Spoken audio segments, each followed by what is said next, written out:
En la reflexión de hoy veremos dos imposibles que se hicieron posible.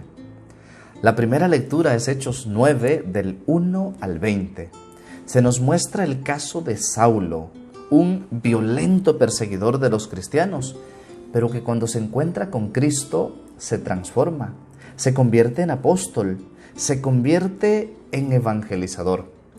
Eso aparentemente era imposible. Primero. Segundo, el Evangelio, Juan 6, del 52 al 59, muestra la incertidumbre de los judíos. Jesús les ha dicho: yo soy el pan vivo bajado del cielo. Entonces los judíos comentan desconcertados: ¿cómo puede éste darnos a comer su carne? En la mente humana no cabe de que Dios se haya quedado en un pedacito de pan. Ahí está el segundo imposible que se hace posible en la Eucaristía. Voy a detenerme principalmente en la primera lectura. Vamos a ver algunas enseñanzas. Lo primero es que el daño que causamos a los demás es un daño que causamos a Cristo. Es decir, cuando nosotros mentimos sobre alguien, dañamos la imagen de alguien, estamos haciéndole daño al mismo Cristo. Fíjate, Jesús le dice a Saulo: Saulo, Saulo, ¿por qué me persigues? Preguntó él: ¿quién eres, Señor? Soy Jesús, a quien tú persigues. Saulo estaba persiguiendo a los cristianos, pero Jesús le dice: esa persecución que estás haciendo, ese daño que estás haciendo a los cristianos, me lo estás haciendo a mí. Por eso también en Mateo 25 Jesús lo dijo muy claro: todo aquello que hicieran con uno de estos mis hermanos más pequeños, conmigo lo hicieron. Y aquí vemos claramente cómo Jesús le reclama a Saulo: Saulo, Saulo, ¿por qué me persigues? El daño que causamos a los demás se lo causamos a Cristo, porque en cada persona hay una imagen y semejanza de Dios.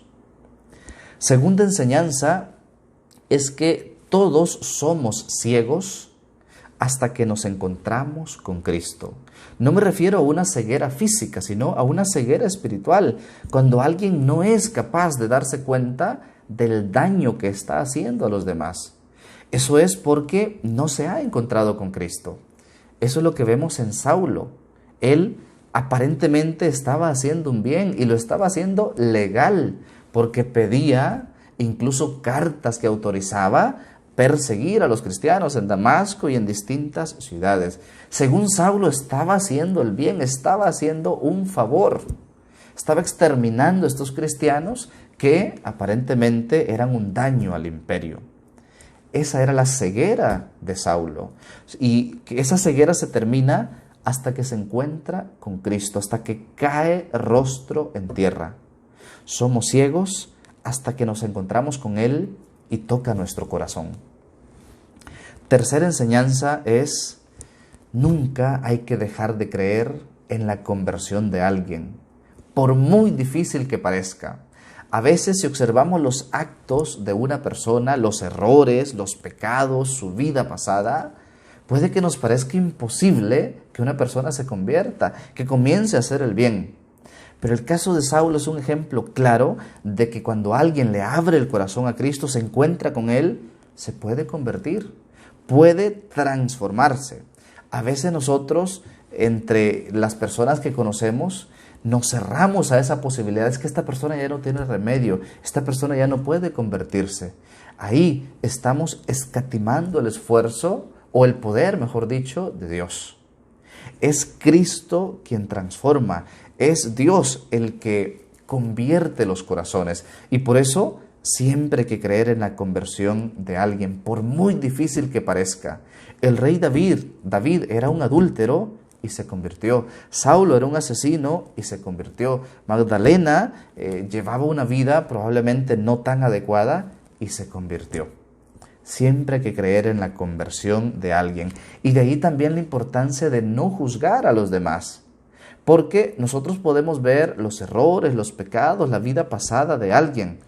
pero solo Dios conoce el corazón y las intenciones de alguien. Cuarta enseñanza, y esta me parece importantísima: hacer el bien incluso a quien no me cae bien. Resulta que cuando Saulo ya se encuentra con Cristo, se va a Damasco y luego en sueños se le dice lo siguiente a Ananías: que vaya donde Saulo y le imponga las manos para que lo cure. Y Ananías responde: Señor, he oído a muchos hablar de ese individuo y del daño que ha hecho a tus santos en Jerusalén. Además, trae autorización de los sumos sacerdotes para llevarse presos a todos los que invocan tu nombre. El Señor le dijo: anda, ve, que ese hombre es un instrumento elegido por mí, para dar a conocer mi nombre a pueblos y reyes y a los israelitas. Yo le enseñaré lo que tiene que sufrir por mi nombre. Y Ananías obedece. Qué difícil fue para Ananías imponerle las manos a alguien que aparentemente estaba haciendo mal. Imponerle las manos, ayudarle, sanarlo, hacerle el bien, sabiendo que había hecho mucho daño. Y es ahí donde Jesús nos va a decir en otro texto: si solo hacemos el bien a quien nos cae bien, ¿qué de extraordinario tenemos? Es ahí donde Jesús nos invita a imitarle, amar a nuestros enemigos, rezar por los que nos persiguen, amar, perdonar a aquel que nos ha hecho daño. Y eso vemos en Ananías. Le pone las manos y cura a Saulo. Por último, también no menos importante, podemos aprender que los errores del pasado no nos definen. Los pecados del pasado no nos definen. Y eso lo podemos ver en la Sagrada Escritura. Qué importante es evitar la tentación del juzgar o simplemente encasillar a alguien a partir de su pasado. Si nosotros nos quedamos con el pasado de Saulo, nos perderíamos todo el bien que en el futuro hizo, todo el bien de evangelizar, de las cartas que escribió, etc. En síntesis, tanto esta primera lectura como el Evangelio nos habla de que nada es imposible para Dios. Este día pensemos: ¿cuáles son, Señor, mis imposibles? ¿Qué situaciones me parecen sin salida? ¿Qué cosas considero que no tienen solución? Hoy, Señor, con esta primera lectura y con el Evangelio, quiero decirte: creo en ti. Yo creo que tú puedes hacer posible lo imposible. Que el Señor te bendiga. En el nombre del Padre, del Hijo y del Espíritu Santo. Amén. Que tengas un excelente día. Soy el Padre San.